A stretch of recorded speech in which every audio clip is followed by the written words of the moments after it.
বন্ধুরা, তোমরা হরিদাসবর্মন YouTube channel দেখছো। তো আজকে তোমাদের আমি কি বিষয়ের ওপর কথা বলবো সেটা আশা করবো তোমরা বুঝতে পেরেছো। তো আমি তোমাদের ফটোশপ 7.0 এর কিছু কাজ দেখাবো। কিছু কাজ বলতে সম্পূর্ণ কাজই দেখাবো, কিন্তু আজকের ভিডিওটি খুব অল্প কাজ দেখাবো। তো আজকের ভিডিওটি আমার পার্ট 1 এবং এর পরের ভিডিওগুলো পার্ট 2, পার্ট 3 করে এমনকি অনেক পর্যন্ত হবে। তো আমি তোমাকে ফাইল থেকে হেল্প পর্যন্ত কাজ শিখিয়ে দেবো। আর এখানে যে টুল আছে, তো সবার প্রথমে কাজ করার আগে এই টুলসগুলোকে জানা দরকার যে কোন টুল কী কাজে লাগে। তো তোমাদের আমি সবার প্রথমে টুলগুলোর ব্যাপারে বলবো। তো কথা না বলে ভিডিওটি শুরু করা যাক। আর একটা কথা বলবো, যারা আমার চ্যানেলে নতুন তারা আমার চ্যানেলকে সাবস্ক্রাইব করে নেবে এবং পাশে থাকা বেল আইকন দাবিয়ে দেবে নতুন নতুন ভিডিও আপলোড পাওয়ার জন্য। আর ভিডিওটি যদি ভালো লাগে তাহলে লাইক কমেন্ট শেয়ার অবশ্যই করবে। তো সবার প্রথমে আমি আমার ফটোশপ ওপেন করলাম। দেখো, এখানে আমার ফটোশপের কয়েকটা ছবি রেখেছি, আমার নিজস্ব কয়েকটা ছবি রেখেছি। তো কি করব এবার আমি, এই যে এখানে দেখো মুভ টুল আছে, এটাকে বলে মুভ টুল। মুভ টুলে ভি প্রেস করলে আমরা মুভ টুলে চলে যেতে পারবো বা ক্লিক করেও চলে যেতে পারবো। তো এবার আমি একটা নিউ পেজ নেব, এর মাধ্যমে বোঝাবো মুভ টুল কী কাজে আমরা ব্যবহার করব।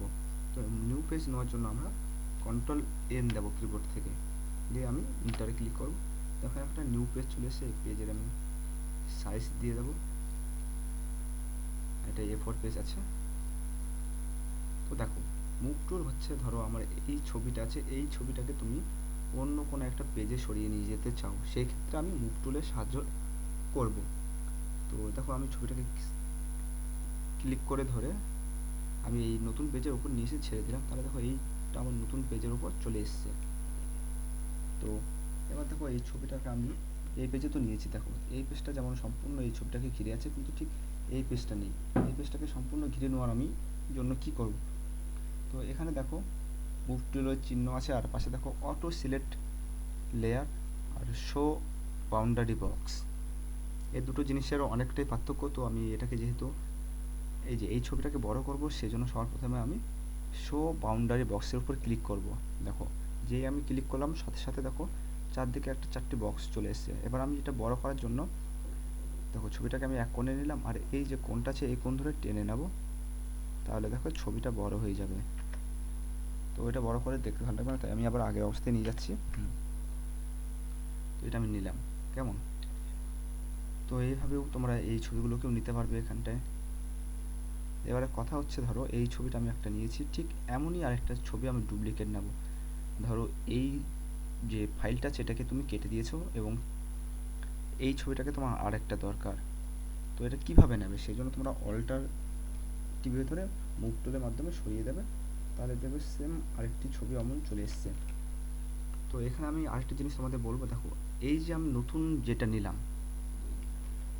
দেখো নতুন নেওয়ার পরেই আমি কিন্তু এটার উপর কাজ করতে পারছি, এটাকে নড়াতে সরাতে সব কিছু করতে পারছি, কিন্তু এই দিকের যেগুলো দেখো এগুলোকে আমি সরাতে পারছি না। এই যে এটাকে সরাতে পারছি না, ঠিক ওটাই সরছে, ওপরটাও দেখো সরাতে পারছি না। তো এক্ষেত্রে আমি কি করব, তো এক্ষেত্রে আমি আমার কিবোর্ড থেকে অল্টার প্রেস করে যেই ছবিটাকে সরাবো সেই ছবির উপর আমি ক্লিক করব, তাহলে দেখো এই ছবিগুলোকে সরাতে পারবো। কেমন? দেখো এটা আর নড়ছে না।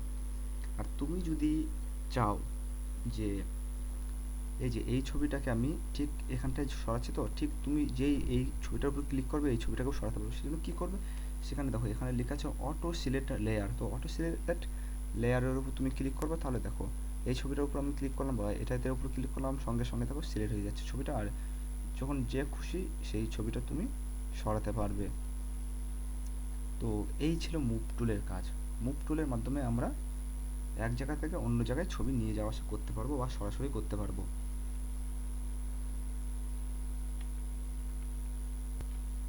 তো আমরা তো মুভ টুলের সম্বন্ধে জানলাম, এবং এর পাশে দেখো রেক্টেঙ্গেল মার্ক টুলস আছে, এটাকে আমরা সাধারণত এম কিবোর্ড থেকে প্রেস করে এই টুলে আমরা আসতে পারি। তো এই টুলের কাজ কি, দেখো এই টুলের উপর ক্লিক করলাম, আর রাইট ক্লিক করার পর দেখো সবার ওপরে আছে রেক্টেঙ্গেল মাউস টুলস, কেমন?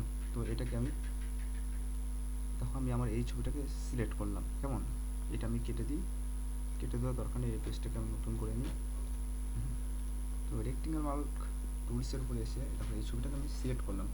সিলেক্ট করার পরে তোমাদের যদি মনে হয় যে এই পাশে যে এই অংশটা আছে এটাকেও সিলেক্ট করা একসাথে হলে ভালো হতো, সেক্ষেত্রে দেখো আমি যেই সিলেক্ট করতে গেলাম পাশেরটা কেটে গেল সঙ্গে সঙ্গে, দেখো এটা থাকছে না। তো সেক্ষেত্রে কী করবে, দেখো এখানে যে 2 নম্বর অপশান আছে সেই তোমরা 2 নম্বর অপশানে ক্লিক করবে। দেখো এটা অ্যাড টু সিলেকশনের উপর আমি ক্লিক করলাম, আর দেখো এখানে আমি এইটা সিলেক্ট করলাম, আর ধরো আমার পাশেরটাও দরকার, সেই জন্য আমি কী করবো, ঠিক এর পাশ থেকে আরেকটা সিলেক্ট করে নেব। তাহলে দেখো সম্পূর্ণ সিলেক্ট হয়ে গেল। তো এবার তোমার মনে হচ্ছে কি যে এই জায়গাটাকে তুমি বাদ দেবে, কেমন বেশি হয়ে গেছে, সেক্ষেত্রে তুমি কি করবে, তার পাশে যে টুল আছে সেটাকে আমরা ক্লিক করব এবং এটাকে আমি পাশেরটা বাদ দিয়ে দেবো। তো সেক্ষেত্রে এই টুলটা আমরা ব্যবহার করব।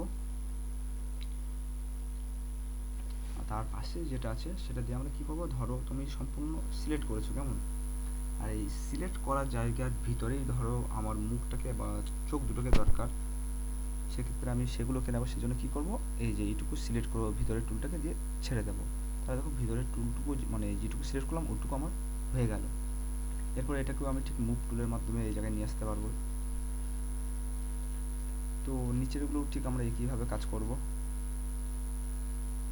আর এই টুলের সবকটাই অমনই কাজ করবে, তাই বেশি বললাম না, তাহলে ভিডিওটি অনেক বড় হয়ে যাবে। তো আমরা এই দুটো বুঝে নিলাম, এবার আসবো তারপরে এই যে নিচে আরও যে 4টে আছে এই 4টের উপরে আমি তোমাদের কিছু বলবো। তো দেখো এরপরে যেটা আছে এটাকে বলি ল্যাসো টুল। এই ল্যাসো টুল আমরা কিবোর্ডের কন্ট্রোল এল দিয়ে সিলেক্ট করতে পারবো। তো ল্যাসো টুলের কাজ তোমাদের আমি কিছু বলে দিই, কেমন। তো ল্যাসো টুলের উপর রাইট ক্লিক করব, এখানে দেখো 3টে টুল চলে এসছে, তার উপরে যে টুলটা আছে সেটাকে আমি ব্যবহার করব সবার প্রথমে, তারপরে দুটোকে ব্যবহার করব। তো ল্যাসো টুলের উপর আমি ক্লিক করলাম, তার আগে আরেকটা আমি কাজ করবো, এই যে এই ছবিটাকে আমি আরেকটা ডুপ্লিকেট করে নেব, সেই জন্য রাইট ক্লিক করব এবং ডুপ্লিকেট যেটা অপশান আছে একদম উপরে সেটার উপরে ক্লিক করে আমি ওকেতে ক্লিক করবো। তাহলে এমনই আরেকটি নতুন ছবি চলে এসছে, দেখো। তো এটাকে আমি কেটে দেবো, কাটার দরকার নেই, থাক, নিচে রেখে দিই। তো দেখো এই টুলের মাধ্যমে ধরো এটাকে নিই, তাহলে তোমাদের বোঝাতে সুবিধা হবে। দেখো এই যে এই ছবিটা আছে, ছবিটা আমি ব্যাকগ্রাউন্ড চেঞ্জ করব বা ব্যাকগ্রাউন্ডগুলোকে ভালো করে কেটে দেবো। সেক্ষেত্রে ল্যাসো টুলের মাধ্যমে আমরা ল্যাসো টুলের লেফট ক্লিক, মাউসের লেফট ক্লিক করে সিলেক্ট করে এটাকে আমরা ডিলিট করে দিতে পারবো, পিছনে ব্যাকগ্রাউন্ডটা ডিলিট হয়ে যাবে। তো এইভাবে আমরা এটাকে ভালো করে সাইজ করে কেটে নিতে পারবো। তো ল্যাসো টুল বোঝা গেল হয়তো সাধারণত কী কাজে লাগে। তো এর নিচে আছে দেখো, তো দেখো এরপরে আছে পলিজেনাল ল্যাসো টুলস। তো এটাকে উপর আমি ক্লিক করব, আর তার আগে ছবিটাকে আমি একটু জুম করে নিই। দেখো আমি জুম করে নিয়েছি আমার জামা টি শার্টটিকে, এবং এই টুলের মাধ্যমে দেখো আমি এই জায়গায় প্রথমে ক্লিক করলাম ব্যাকগ্রাউন্ড কাটানোর জন্য, দেখো আস্তে আস্তে করে আমি কেটে দিতে পারবো। আমার শার্টটাকে সিলেক্ট করবো আগে,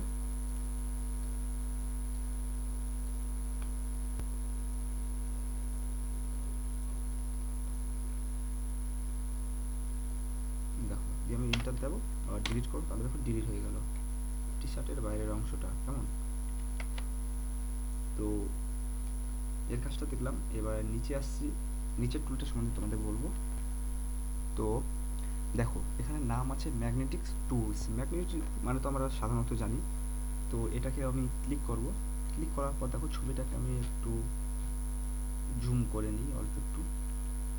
তো দেখো এর কাজ হচ্ছে আমি এই ম্যাগনেটিক টুলের উপর ক্লিক করলাম,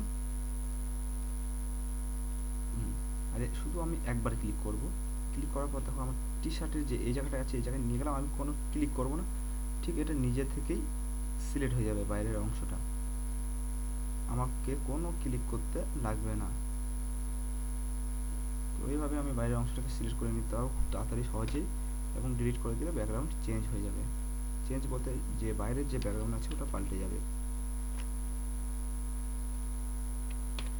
দেখো আমার কোনো ক্লিক করতে লাগছে না, নিজে থেকে খুব সহজে নিয়ে নিচ্ছে।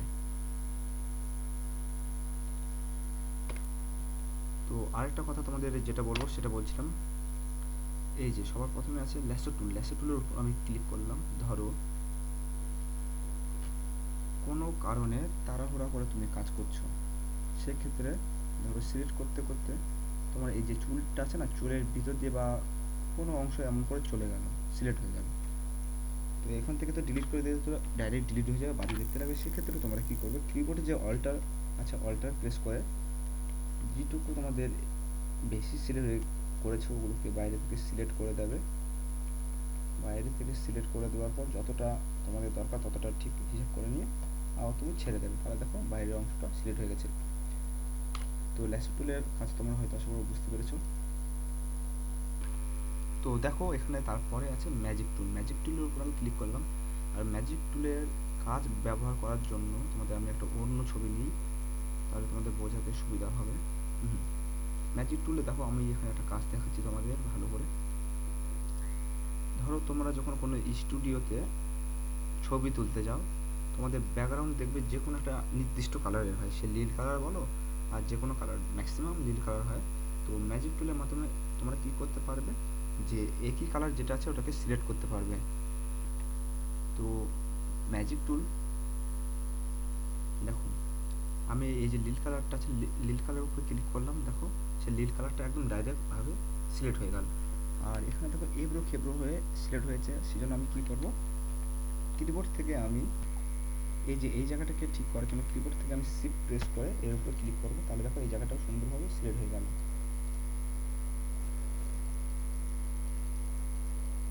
তো ম্যাজিক টুল কাজ ব্যবহার করা হয় যে তোমাদের যে কোনো একটা ছবির ব্যাকগ্রাউন্ড খুব সহজ এবং তাড়াতাড়ি করে সিলেক্ট করার জন্য। দেখো আমি ডিলিট করে দেবো, পিছনেটা ডিলিট হয়ে গেল, তাড়াতাড়ি করে ডিলিট করা যায়।